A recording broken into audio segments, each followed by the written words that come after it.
आप जिस computer system पे बैठे हो वो एकदम से शट ऑफ हो गया, एकदम से शट डाउन हो गया और आपको वापस से पेपर स्टार्ट करना पड़ रहा है, या फिर आपने जहां छोड़ा वहां से रिज्यूम हो। बिटसैट के एग्जाम में हमें रफ शीट्स कितनी मिलेंगी, और अगर हमारी शीट्स खत्म हो जाती हैं तो क्या हमें एक्स्ट्रा शीट मिलती है या नहीं मिलती। जब हम एग्जाम देने जाते हैं ना, so due to nervousness, due to a lot of anxiety, हम लोग सिली मिस्टेक्स कर बैठते हैं। तो मेरा वहां पे यार कम से कम 10 मिनट वेस्ट हो गए, और जे मीन्स में 10 मिनट वेस्ट करना आप सोच सकते हो। और ये चीज बिटसैट में अगर आपके साथ होगी तो आप और सोच सकते हो कि क्या क्या हो सकता है, कितने क्वेश्चन कितने नंबर का लॉस हो सकता है। इसके अलावा आपको कुछ नहीं मिलता, मतलब ये आपकी डायरी भर गई, उसके अलावा आपको और कोई सेपरेट शीट नहीं मिलेगी। तो आपको जो भी करना है इसके अंदर ही करना है।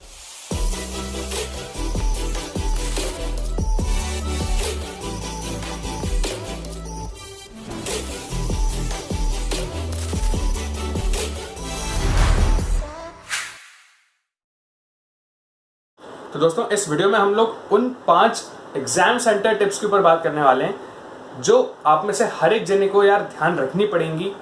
You don't have any option. अगर आप नहीं रखोगे ध्यान, then it can cost you a lot of marks.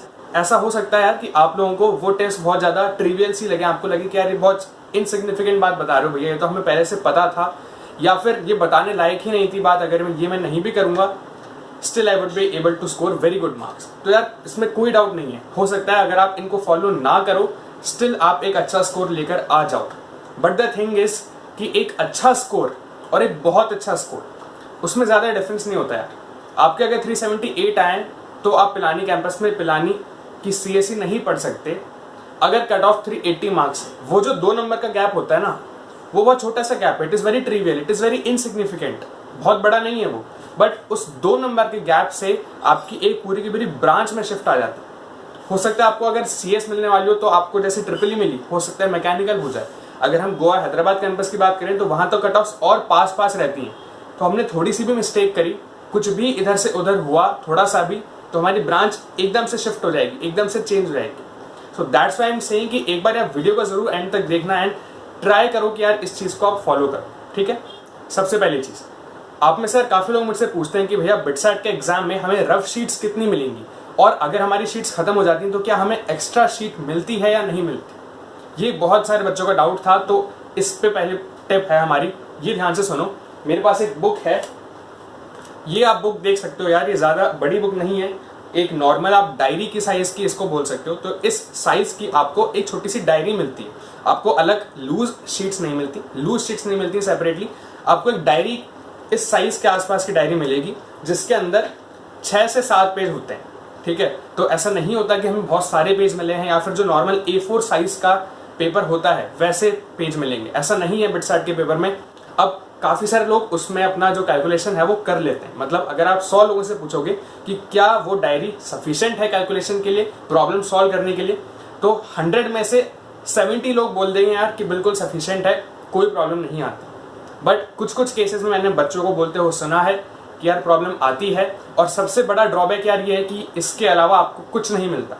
मतलब ये आपकी डायरी भर गई, उसके अलावा आपको और कोई सेपरेट शीट नहीं मिलेगी। तो आपको जो भी करना है इसके अंदर ही करना है। जैसे मेरे साथ क्या था कि मैं बड़ी बड़ी हैंडराइटिंग में लिखता था, मैं फैला के लिखता था, तो मुझे प्रॉब्लम आती थी। मेरी डायरी बहुत जल्दी भर गई थी। मैं जब घर पे भी प्रैक्टिस करता था प्रॉब्लम्स की, तो रजिस्टर भर जाते थे, क्योंकि मैं बहुत फैला के लिखता था। कैसे इसका यूज करें, और ये चीज है मैंने रामानुजन से सीखी है। रामानुजन जी का आपने नाम सुना होगा यार, बहुत बड़े मैथमेटिशियन थे इंडिया के। So what he used to do was that, आपके पास अगर एक पेज है एंड इस पर आपको कैलकुलेशन करनी है, ठीक है, तो वो क्या करते थे, उनके पास पेजेस वगैरह नहीं थे कैलकुलेशन करने के, उनके पास एनवेलप्स होते थे। सो फर्स्ट वो इस डायरेक्शन में सारे कैलकुलेशन करते थे, ठीक है। एक बार ये वाला जो व्यू है ये पूरा भर गया, then he used to rotate it through 90 degree, and फिर जो उनकी कैलकुलेशंस थी मैथ्स की या और किसी भी चीज की जो वो कर रहे हैं, he used to write it in this manner. तो ऐसे क्या होता था, जो हमारा एक पेज है वो अब बेसिकली हमारे 2 पेज हो चुके हैं।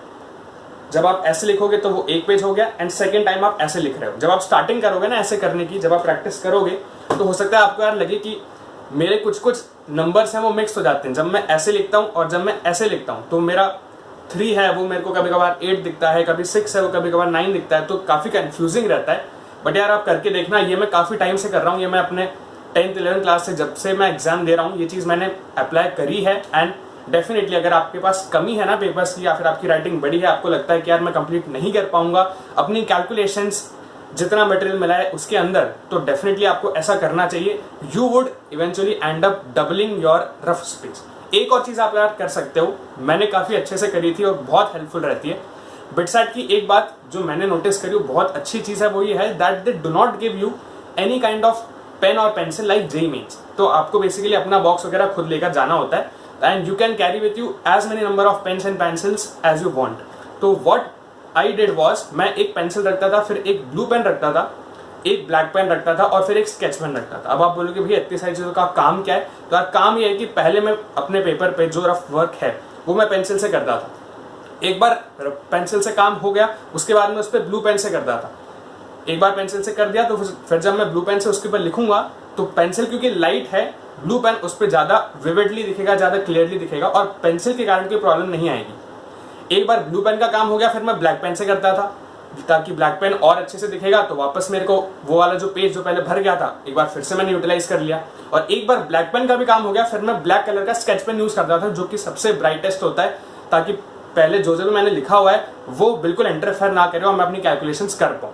तो अरे बहुत अच्छा तरीका, आप एक पेज को 4 पेज बना सकते हो। अब आप बोलोगे कि भैया रबर भी तो यूज कर सकते हो, पेंसिल से लिखो रबर से मिटा लो, कर सकते हो यार। आप देख लो करके, बिटसैट का पेपर है, आपको इतने सारे क्वेश्चन करने हैं, टाइम की वैसे ही बहुत कमी है, आप बैठ के मिटाते रहना। तो जहां बाकी लोगों को 6 पेज मिलेंगे वहां आपको 24 पेज मिल जाएंगे अगर आपने 4 अलग अलग पेन का यूज करा और ऊपर हॉरिजॉन्टल और वर्टिकल वाला मोड यूज करा।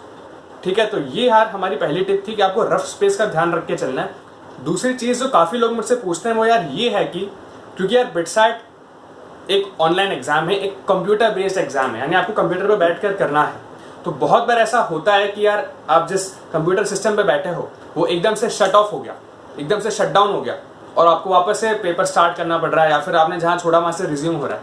बहुत बार ऐसा होता है, ऐसा मेरा खुद के सेंटर पर भी हुआ था कि जो पावर सप्लाई थी पूरे एग्जाम सेंटर की, वो एकदम से ब्लोन अप हो गई। तो जितने कंप्यूटर्स थे ना सारे बंद हो गए। अब उनको वापस से रिवाइव करने में 5-10 मिनट लगे। तो अब वो जो टाइम लगा वो तो वो एक्स्ट्रा दे देंगे, बट हमारे केस में क्या होता है क्योंकि सबका कंप्यूटर बंद हो गया, सारा सर्वर वगैरह सब, आई डोंट नो हाउ वो बंद हो गया, तो सबको अपना पेपर शुरुआत से चालू करना पड़ा। जो आंसर सेव करे थे वो सेव्ड नहीं थे। अब ये अच्छा हुआ था कि वो पहले 15 मिनट में ही हो गया था, अगर वो एंड में होता तो बहुत प्रॉब्लम आती। तो ऐसी सिचुएशन से डील करने के लिए आप क्या कर सकते हो वो मैं आपको बताता हूँ।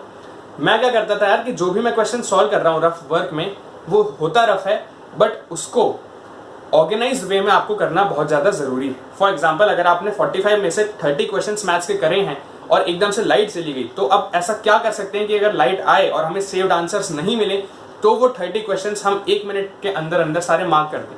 उसके लिए हमें क्या करना है, जो भी हमारा फाइनल आंसर आ रहा है, आपने पहला क्वेश्चन अटेम्प्ट करा, आपने कुछ रफ वर्क करा अपनी कॉपी में, नोटबुक में, जो भी आपका फाइनल आंसर आया आपको हाईलाइट करते हुए चलना है।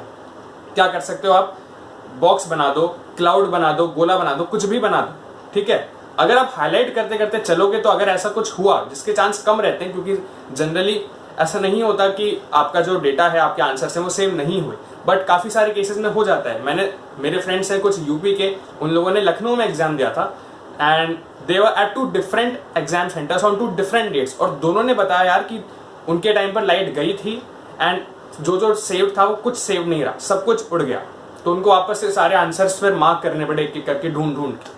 तो यार हो सकता है यार, ऐसा मैं नहीं बोल रहा कि हमेशा होगा, but we have to be prepared for anything that can be happen in our exam. कुछ भी कर सकते हैं आप हाईलाइट करने के लिए। मैं क्या करता था, मैं रेक्टेंगुलर बॉक्सेस बना लेता था आंसर के आसपास, और जैसे मैं स्केच पेन लेके गया था तो उसको स्केच पेन से हाईलाइट भी कर दिया, ताकि अगर मैं स्केच पेन से लिखूं भी सही पेपर पे 3-4 बार, तो भी वो जो हाईलाइटेड पार्ट है वो अलग से रहे। अब आपको ऐसे पूरी लिस्ट टाइप नहीं बनानी कि यार पहले क्वेश्चन का आंसर ये, दूसरे का ये, तीसरे का ये, चौथे का ये, नहीं बनानी। बट अगर आपने कहीं ना कहीं क्वेश्चन सॉल्व कर रखा है तो आपके माइंड में तो वो पहले से ही है कि भाई मैंने क्या करा है और इसका ये जो क्वेश्चन मुझे अभी स्क्रीन पर दिख रहा है ये मैंने कैसे करा था। You just have to go now to see that उसका आंसर क्या आया था। तो अगर आंसर आपने कहीं भी लिख रखा होगा तो आपको देखते ही याद आ जाएगा, आपको लिस्टिंग करने की जरूरत नहीं है 1 2 3 4 क्वेश्चन, ठीक है। तीसरा पॉइंट यार ये है दैट जब हम एग्जाम देने जाते हैं ना, so due to nervousness, due to a lot of anxiety, हम लोग सिली मिस्टेक्स कर बैठते हैं। मतलब बहुत सारी चीजें हमें आती हैं, हम क्वेश्चंस को सही सॉल्व करते हैं, but due to some calculation mistake या ड्यू टू सम हमने प्लस माइनस की गलती कर दी, सॉरी हमने डेसिमल पॉइंट की गलती कर दी, कुछ छोटी छोटी गलतियां कर दी जिसके कारण हमने आंसर गलत मार्क कर दिया। तो यार इसके लिए हम क्या करें, ध्यान से सुनना आप इस चीज को। जब हम फाइनल स्टेप पे होते हैं या तो सिली मिस्टेक हमारी तब होती है अगर क्वेश्चन बहुत ज्यादा सिंपल आ गया और हमें पता है कि यार ये तो मैं कर ही लूंगा, हो सकता है हमारी सिली मिस्टेक वहां हो जाए। और तीसरी चीज, हो सकता है हमने सब कुछ सही करा बट जब हम क्वेश्चन का आंसर मार्क करने गए तो ऑप्शंस कुछ इस तरह से सेट थे कि हमने जल्दीबाजी में ऑप्शन को मार्क करने में गलती कर दी। जैसे 1144 है और 1441 है, कुछ भी ऐसे रैंडमली उन्होंने इंटेंशनली ऑप्शंस बना रखे हैं जिससे कि बच्चा सिली मिस्टेक कर दे और हम उनके ट्रैप में फंस गए। तो इसके लिए हम क्या कर सकते हैं, एक तो हमें अवेयर और कॉन्सेंट्रेटेड रहना बहुत जरूरी है, वो तो धीरे धीरे आप डेवलप करोगे, हैबिट वाइज ही आएगा। एक चीज जो आप कर सकते हो, जो हमारी स्टेप वाली मिस्टेक है या जो इजी क्वेश्चन में हम गलती कर देते हैं, इजी क्वेश्चन में सिली मिस्टेक क्यों होती है, क्योंकि हमें लगता है कि यार ये तो हम कर लेंगे और हम डायरेक्ट इनिशियल लेवल से फाइनल लेवल पर जाने की कोशिश करते हैं। मतलब जो डेटा दिया हुआ है उससे हम डायरेक्ट फॉर्मूला लगा के कुछ आंसर निकाल लेते हैं क्योंकि हमें वो इजी लगता है और हम उसको स्टेप बाय स्टेप फॉलो नहीं करते प्रोसेस को, जो कि करना चाहिए था। तो अब आपको क्या करना है कि सिली मिस्टेक ना हो, कि जो भी आपका आंसर है पहले हम उसको हम लोग बॉक्स में इनक्लोज कर रहे थे, उसको हाईलाइट कर रहे थे। अब आपको क्या करना है, जो भी आपके बीच के स्टेप्स है, फॉर एग्जांपल अगर कोई इंटीग्रेशन है जिसमें आपने 3 बार सब्स्टिट्यूशन करा है, राइट, आपने 3 बार सब्स्टिट्यूशन करा और आप आगे बढ़ रहे हो, काफी लंबा इंटीग्रेशन जा रहा है, इजी है, आप कर लोगे। बट जो 3 बार आपने सब्स्टिट्यूशन करा, क्या चीज आपने सब्स्टिट्यूट करी आप उसको हाईलाइट करो, क्या क्या रिजल्ट्स आ रहे हैं आप उसको हाईलाइट करो। Basically it completely depend upon your convenience, आप क्या क्या चीजें हाईलाइट करना चाहते हो। बट ये जो बॉक्स बनाना है, हाईलाइटिंग है, जो भी चीजें हैं ये काफी इंपॉर्टेंट है, क्योंकि अगर स्टेप वाइज मैनर में हमें चलना है, कोई लंबा क्वेश्चन है, तो वहाँ ये भी हो सकता है कि यार इतनी सारी चीजें रफ में हमने लिख रखी हैं, हम भूल ही गए कि हम कौन से पार्ट पे थे, हमने क्या सब्स्टिट्यूट करा था। तो सिली मिस्टेक से चांस आपको कम करने हैं तो ये हाईलाइटिंग वाली चीज चालू करो। फाइनल आंसर तो आपको करना ही है हाईलाइट, मिडल स्टेप्स जो हैं उनके जो आंसर सारे, उनकी जो वैल्यूज आ रही है, जो आपने सब्स्टिट्यूट करा, आपने कुछ और अजम्पशन लिया, इन सबको आप हाईलाइट करके चलो, तब जाके सिली मिस्टेक्स आपकी होनी थोड़ी कम होंगी। अगली चीज यार जो कि मैं अभी भी करता हूँ अपने एग्जाम्स के पहले, वो यार ये है कि जब हम एग्जाम देने आते हैं, कोई भी एग्जाम है हमारा, तो नर्वसनेस बहुत होती है, डर बहुत लगता है, एंजाइटी बहुत होती है, एक प्रेशर होता है ऊपर कि यार अच्छा स्कोर करना है, अच्छे नंबर लाने हैं। उसको कम करने के लिए ना एक तरह से आपको मेडिटेशन का यूज करना होगा and it is quite a lot beneficial. आपको किस तरीके से करना है, आपको मेडिटेशन मतलब ये नहीं कि आप आंख बंद करके कहीं यूं ऐसी मुद्रा में जाके बैठ जाओ, ऐसे नहीं करना है हमें, बहुत नेचुरल तरीके से आपको बता रहा हूँ। What I use to do is that, जो भी मेरा टाइम है, रिपोर्टिंग टाइम है या एग्जाम के स्टार्टिंग का टाइम है, मैं उससे आधे घंटे पहले लोकेशन पे पहुंच जाता हूँ, एग्जाम सेंटर पे चला जाता हूँ। वहां जाके मैं क्या करता हूँ, मैं पहली बात तो किसी से बात नहीं करता, दूसरी बात मैं कभी बुक नहीं खोलता। अगर मैं ये दोनों चीजें करूंगा तो जो थॉट्स चल रहे थे माइंड में वो और इंटेंसिफाई हो जाएंगे या फिर वो और डाइवर्सिफाई हो जाएंगे, तो उससे कुछ फायदा नहीं है। मेरे माइंड को मुझे पीसफुल करना है, मेरे माइंड को मुझे शांत करना है, ताकि जो कॉन्सेंट्रेशन है, जो फोकस है, वो पेपर मिलने के बाद सिर्फ और सिर्फ उस पेपर पे ही रहे। तो मैं किसी से बात नहीं करता, कोई बुक वगैरह खोल के पढ़ने की कोशिश नहीं करता, and I just use to roam here and there within the exam centre and observe what all things are there. मतलब अगर मेरा कोई रूम मेरे को अलॉट हो गया है एग्जाम सेंटर पे, तो मैं रूम में जाऊंगा, मैं पूरे रूम में एक बार थोड़ा सा घूम के आऊंगा, मैं देखूंगा कि यार क्या क्या चीज़ें हैं, खिड़की कैसी हैं भैया, पंखा चल रहा है भैया, ट्यूबलाइट्स हैं, किस टाइप्स की ट्यूबलाइट्स हैं, टेबल्स हैं, चेयर्स हैं, बाहर हो सकता है आपको ग्रीनरी मिले, ट्रीज हैं, प्लांट्स हैं। बेसिकली आप जितना ज़्यादा चीज़ों को देखोगे, और देखना मतलब ये नहीं कि यार मैं देख रहा हूँ कि यार दिस इज़ अ फैन, तो ये जो हमने देखा this is not actual observation, because ये मैं देख करके बोल रहा हूँ दिस इज़ अ फैन, आपको देखना है, but it should not come from you. अगर आप बोल रहे हो ना कि this is a fan, then actually you are talking to yourself, आपका माइंड अभी वर्किंग कंडीशन में है, तो वो एंजाइटी कम करना बहुत मुश्किल है उस केस में। तो you just have to sit quietly and observe the things which are there. ऐसे करने से क्या होगा कि जैसे हम जब भी हम किसी लोकेशन पे जाते हैं, आपने नोटिस करा होगा, जब भी हम किसी नई जगह पे जाते हैं तो हम एकदम से बहुत ज़्यादा पीसफुल हो जाते हैं, हमें बहुत ज़्यादा हैप्पीनेस अंदर से महसूस होती है, कंटेंटमेंट फील होता है। तो वैसे ही जब हम नई एग्जाम सेंटर पे गए हैं, तो क्योंकि हमारे दिमाग में बहुत प्रेशर है, that's why we are not able to concentrate properly, that's why we are not able to make our minds peaceful.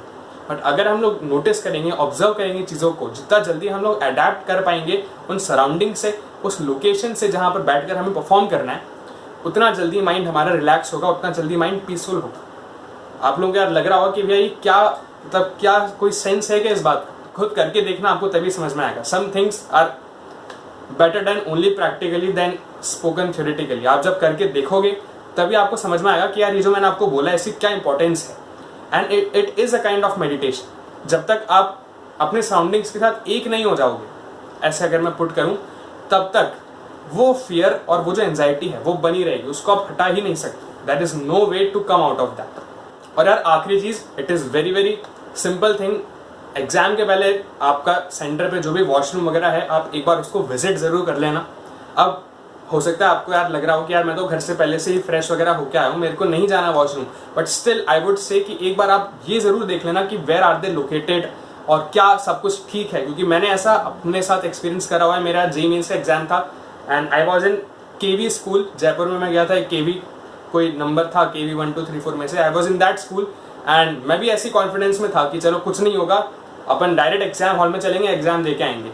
After around 1.5 our या फिर 2 आवर्स के आसपास मेरे को लगने लगा कि यार एक बार वॉशरूम होके आना चाहिए। मैं वॉशरूम गया, मैं क्या देखता हूँ, पहले तो मुझे वॉशरूम ढूंढना पड़ा कि यार कहाँ पर है, किस कोने में है।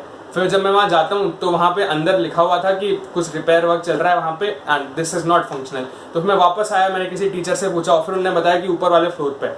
तो मेरा वहाँ पे यार कम से कम 10 मिनट वेस्ट हो गए। और JEE मेंस में 10 मिनट वेस्ट करना आप सोच सकते हो। और ये चीज़ बिटसाइट में अगर आपके साथ होगी तो आप और सोच सकते हो कि क्या क्या हो सकता है, कितने क्वेश्चन, कितने नंबर का लॉस हो सकता है। ठीक है, तो एक बार यार ये छोटी छोटी चीज़ों का आप ध्यान रख लो, ये एक बार देख लो। कुछ आपका जा नहीं रहा, अगर आप देख के आ भी जाओगे कि भाई यहाँ पर ये चीज़ है, ठीक है। So this might be very trivial seemingly to you all, but these all things are quite important. मतलब एक आध क्वेश्चन भी अगर इससे इधर उधर हो गया ना तो बहुत आपकी यार ब्रांच का फर्क पड़ जाएगा। कंप्यूटर साइंस और ट्रिपल में सिर्फ 1 नंबर का अंतर होता है। अगर आपके 1 नंबर कम आया तो ट्रिपल मिल जाएगी, 1 नंबर ज़्यादा आया तो आपको कंप्यूटर साइंस मिल जाएगी। और वहाँ से आपकी जो पूरी लाइफ है वो एक अलग डायरेक्शन में निकल जाती है। तो यार इन सब चीज़ों का ध्यान रखना, यही मैं आपको बोल सकता हूँ। क्योंकि मैंने ऐसा प्रैक्टिकली देखा है अपने साथ होते हुए कि यार जैसे मैं JEE मेंस के टाइम पे इधर उधर घूमता रहा, मुझे मिला ही नहीं वॉशरूम का है, तो उस चक्कर में टाइम वेस्ट हुआ था ना मेरा।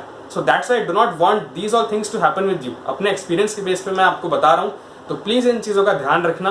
एंड बिट्स तो यार आप लोग आ ही रहे हो, फिर मिलते हैं हम लोग साथ में। इस बार पता नहीं कब होगा बिटसाइट, हो सकता है क्लासेस ऑनलाइन स्टार्ट हो जाए, but we will definitely meet once you all are in BITS plan. ठीक है, तो चलिए यार इस वीडियो को एंड करते हैं। अगर आप चैनल पे नए हैं तो प्लीज सब्सक्राइब करिए, press the bell icon and like करो वीडियो को, शेयर करो अपने फ्रेंड्स के साथ। अपने बेस्ट फ्रेंड को जरूर से जरूर शेयर करना है, वीडियो उस तक पहुंचनी चाहिए। ठीक है, और मुझे कमेंट करके बताओ कि ये जो 5 पॉइंट्स मैंने आपको बताया, आपको सबसे अच्छा पॉइंट कौन सा लगा, और कुछ एक्स्ट्रा अगर आप अपनी साइड से ऐड करना चाहते हो, so that also you can mention it down in the comment section. तो चलिए मिलते हैं हम लोग नेक्स्ट वीडियो में। Till then keep preparing, keep practising, keep revising, stay home, stay safe. जय हिंद, वंदे मातरम।